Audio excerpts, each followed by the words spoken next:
Hi everybody and welcome back to 100% Mags. So before I get into the match review for the game last night against Manchester City at St James's Park, and what a game it was as well, I've got to say it was an absolutely amazing match to watch. Unfortunately it didn't end in the way we would want it to, but it was still a really great game to watch, and two big sides going against each other as well. And I'm sure Pep Guardiola, after the match he came out and showed his respect to Newcastle as well, and said it was a shame that there wasn't fans in attendance to watch that absolute thriller of a game. But before we get into that review, I do want to say a big massive thank you to everybody who has supported the channel over these past 4 years. I did have the anniversary of the channel video up as well just recently, so you can go check that out if you want. I talk about why the channel was created and all that. But I just want to give a big massive thank you to everybody who has supported the channel so far, and hopefully to everybody who will support the channel in the future as well. And we've had a big boost in subscribers as well, with the channel jumping up to now 461 subs on the channel, which is absolutely amazing. We're pushing closer to that 500 subscriber milestone.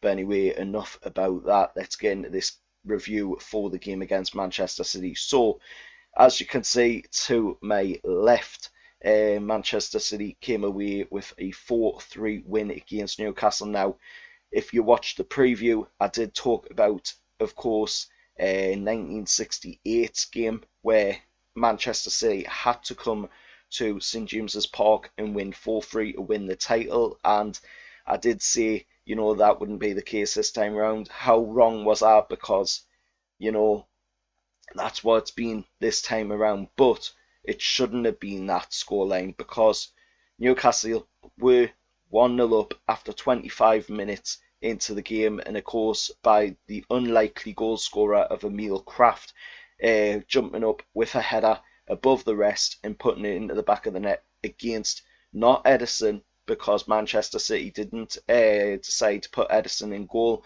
obviously saving him for the Champions League final, but they had old Liverpool goalkeeper Scott Carson between their sticks.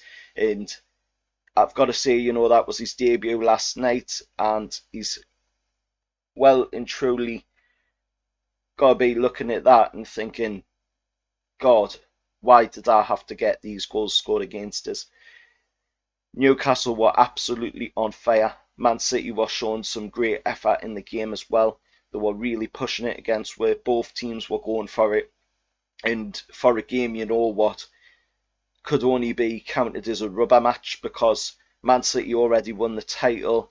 There was nothing for them in the game, and there was nothing for us in the game, being that we were already up and we're going to be in the Premier League next season and surviving, thanks to, of course, Fulham losing that game against Burnley. So we'll be in the Premier League next season without this result. Even if we had won this game, we would still be in the Premier League next season. So for being a rubber match, it's absolutely fantastic that it was a 4-3 affair between the both teams, and an absolutely outstanding game. We even seen Joelinton get a goal in the game as well, to go along with the unlikely goal scorer of Emil Kraft, and then of course the usual goal scorer in Joe Willock picking himself up a goal as well. He should have got it from the penalty spot, but fair play to the lad. He was quick on his feet and he got straight back in there to get the rebound into the back of the net. Of course, Man City ended up scoring their first goal on the 39th minute. Then, of course, Ferran Torres, who, in my opinion, was on the ground a lot in that game. And Cancelo as well was on the ground a lot in that game as well. There was quite a few players going down for Manchester City. I didn't really see our players go down as much in the game, if any, to be honest. And if they did, it was because they'd been fouled.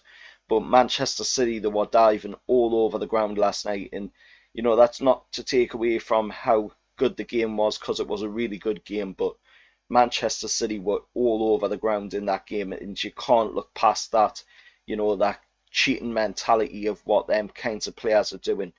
Cancelo should have stayed on his feet more. He was barely getting touched.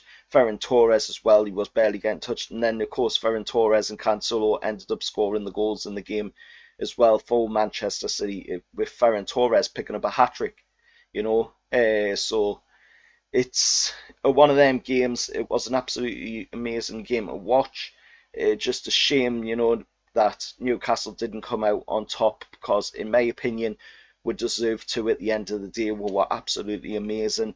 We showed real effort against, you know, a team that's well ahead of us in the league, right up at first in the league. We're down in 16th place, man, and we're showing that kind of effort.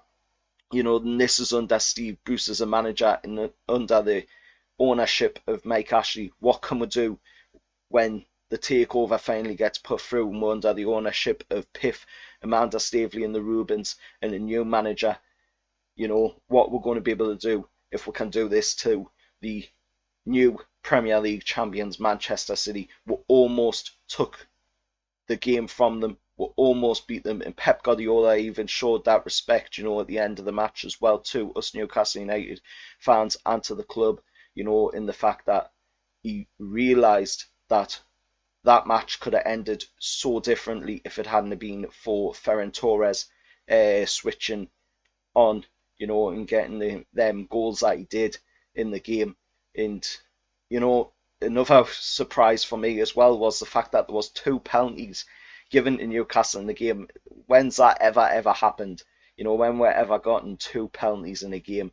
We barely got 1 penalty at all for years, and now we're getting 2 penalties in a game.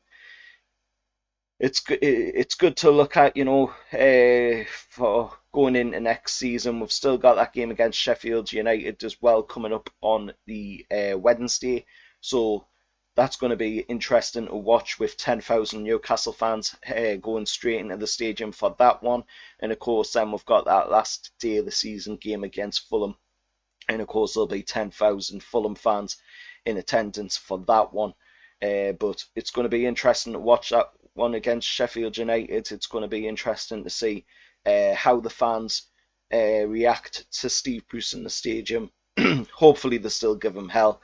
You know, at the end of the day, yes, we've survived. We're in 16th place at the minute. We've got a chance of pushing up to about maybe 12th or 13th place in the league, you know, if we win the last 2 games. But, you know, it should have been so much different to what it has been this season if we had have just had the right guidance from a proper manager, you know, like a Rafa Benitez. And even if we had got the proper owners in Piff, Amanda Staveley and the Rubens, you know, it could have been so much different. We could have been in the top half of the table, maybe even fighting for a European place, or, you know, pushing it even further, maybe even winning the league. But that is a bit far, in my opinion. You know, I don't think we would have won the league this season if Piff had come in, but we would have maybe had a chance at least of finishing in the top half place, maybe pushing for a European place as well. But it's an interesting game. It was a nice game to watch. Just shame, unfortunately, that Newcastle didn't come out on top. Anyway, there will be a match preview out for the game against Sheffield United, so keep an eye out for that. Until next time, please like the video and subscribe to the channel, and I'll see you all next time. How are the lads?